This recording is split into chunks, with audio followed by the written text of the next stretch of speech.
ஆண்டவராய் இயேசு கிறிஸ்துவ நாமத்தில் உங்கள் யாவருக்கும் என்னுடைய அன்பின் வாழ்த்துக்களை தெரிவித்துக் கொள்கிறேன். தானியேலின் புஸ்தகம் 5வது அதிகாரம் 14வது வசனம் இவ்வனமாய் சொல்கிறது, உனக்குள்ளே தேவர்களின் ஆவி உண்டென்றும் வெளிச்சமும் புத்தியும் விசேஷித்த ஞானமும் உன்னிடத்தில் காணப்பட்டதென்றும் உன்னை குறித்து நான் கேள்விப்பட்டேன்.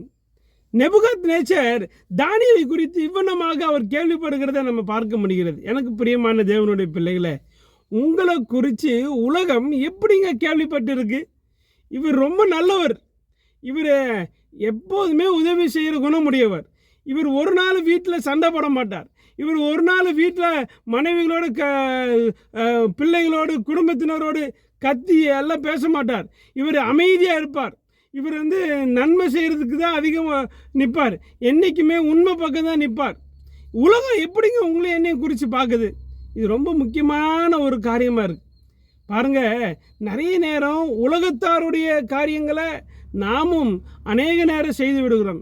அவங்க சொல்கிறாங்க, நம்மளை போல தாங்க அவங்க, என்ன நம்ம கலர் ட்ரெஸ் போட்டு இந்த பாவத்தை செய்கிறோம், அவங்க வெள்ளைன்னு சொல்லியுமா இந்த பாவத்தை செய்கிறாங்க சொல்லி சில காரியங்களை நம்மை குறித்து அவங்க சொல்லுகிறதை நம்ம கேட்கும் பொழுது இருதயம் வலிக்கிறதாய் காணப்படுகிறது. இந்த காலை வேளையில் தானியேலை குறித்து நேபுகாத்நேச்சர் சொல்லுகிறார், இவனுக்கு வித்தியாசமான ஆளுங்க, இவர் ரொம்ப வித்தியாசமான ஆள், தேவனுடைய ஆவியை உடையவனாக இருக்கிறான்.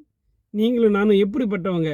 உலகத்தார் நம்மளை பார்க்கும் பொழுது, நம்மளை சந்திக்கும் பொழுது, நம்ம கூட அணுகும்போது, இல்லை நம்மக்கிட்ட ஏதோ ஒரு காரியத்துக்காக வரும் பொழுது நம்மளுடைய காரியம் எவ்வளமாக வெளிப்படுகிறது என்பதில் நீங்களும் நானும் அதிக கவனம் உள்ளவர்களாக இருக்க வேண்டும்.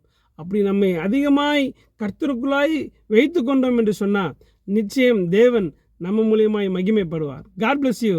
ஆமென்.